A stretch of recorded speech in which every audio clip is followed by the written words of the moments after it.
Okay. All right. This is a complicated answer to your question. You ask, should I take multivitamins or not? Okay, and the answer is yes or no. And I wish it were simpler, but it works like this. There are tons of research studies that show that if you had high vitamin E in your bloodstream, or took a lot of food that had vitamin E in it, you had less heart attacks and strokes. So they did a big study where they gave men, doctors, vitamin E, and it didn't help protect them from strokes or heart attacks. So lots of research said in your bloodstream or in your food it made a difference. When they gave them tablets, it didn't make any difference. You know all the stuff about vitamin C. Vitamin C in your bloodstream, vitamin C is good, yet when they've given vitamin C in controlled prospective trials, it hasn't helped. It doesn't protect against colds or cancer or anything like that.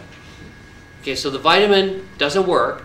If you had high levels of vitamin C in your bloodstream, it made a big difference in a lot of things.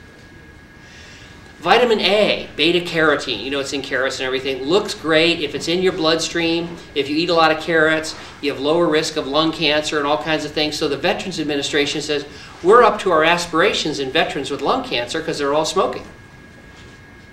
So they took 17,000 guys and either gave them a sugar pill or vitamin A. And at the end of 8 years, the vitamin A group didn't do any better and maybe actually had more lung cancer and more hip fractures. So vitamin A has been pulled from a lot of shells. It decreased the amount that was in multivitamins. Just recently, there was a big study in diabetics. They gave them high doses of folate, B12, and B6, right? How many people have heard of getting B12 high doses, right? For what? For something. Okay, in these diabetics, they gave them high doses of B12, folate, and B6 because there's a bad chemical inside our bloodstream called homocysteine, which causes arteriosclerosis, and B12, folate, and B6 decrease homocysteine. So they did a couple hundred diabetics. They gave half of them sugar pills and half of them B12 and all. They did worse if they got the vitamins.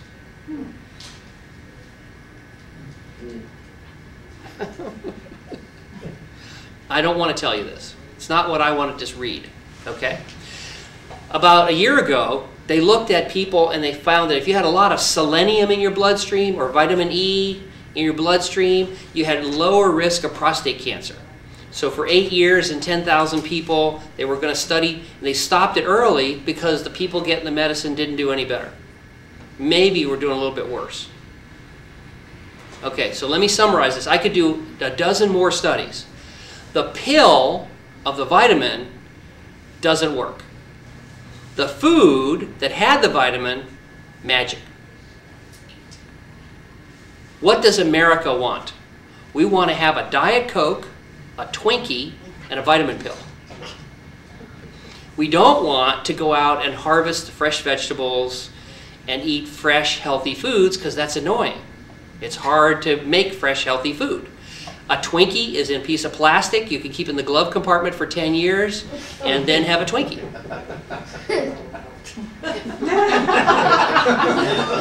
Okay? So what we want to have a double Mac cheeseburger and a vitamin tablet. Okay? The take-home message seems to be that these vitamins are not by themselves curative. They are the fin of the shark. They tell you there's a shark in the water, but cutting off the fin and taking that is not the shark.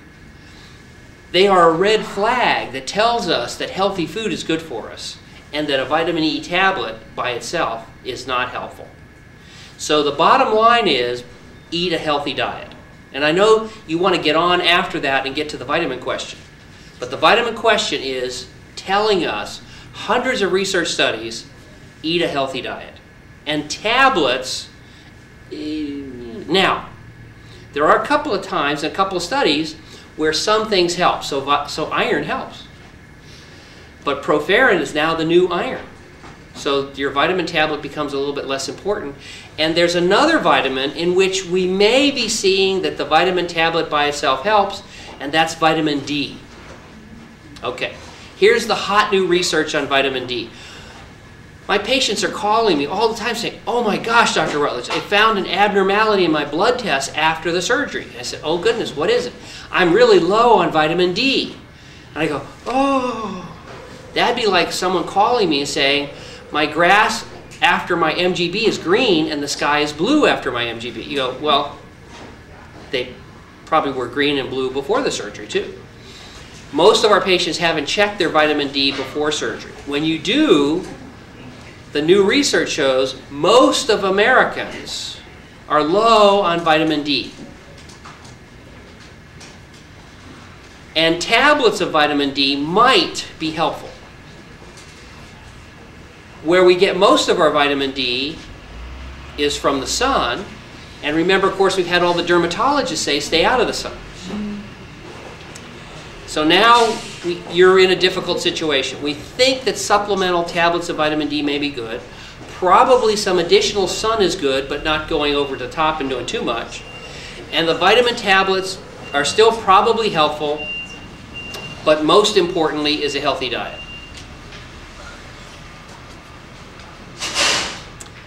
So kind of a complicated answer.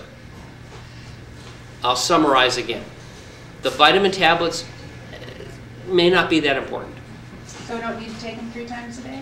No, I would still take them.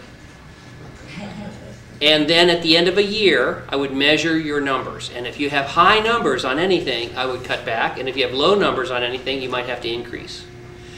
Around 3 a day, if I tell my patients to take 3 a day, how many do they actually take? 2. 1 maybe. In other words, do you have kids? Grown? Do they ever listen to you? No. Okay. All right, my patients are roughly like my kids. They listen better, but still not so good.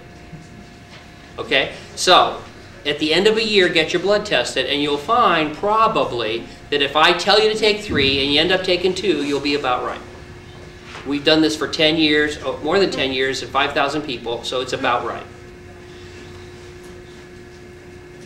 On the other hand, you do need to check it every year and adjust the dose. And that's not nearly as important as eating a healthy diet. Also, I know you skipped over this when I said it, go out in the sun. Go out in the sun. What are you trying to say, Dr. Rutledge? Go out in the sun every day for 20 to 30 minutes. We're not out in the sun enough. We live inside. We don't go out in the sun enough. You need to go out and expose as much of your skin as is reasonable within good taste and where you live. Don't scare the neighbors. What are you doing out there? Well, Dr. Rutledge said to go out in the sun. Your Honor, I didn't know she was going to do this. So go out in the sun. We all need to go out in the sun. Vitamin D, in new research, protects against cancer. Vitamin D protects against heart attack and stroke and death. Vitamin D protects against breast cancer. Vitamin D is a spectacular, life-lengthening chemical. You get it mainly from going out in the sun. Go out in the sun every day.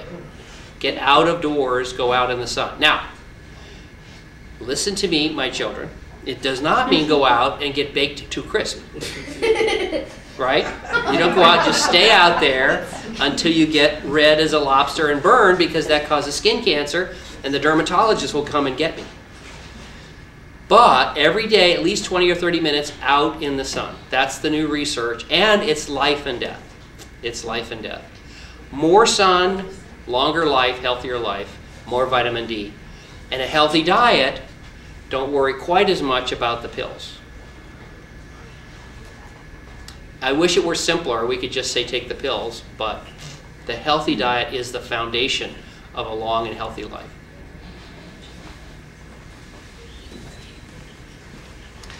And if you live in Portland, Oregon?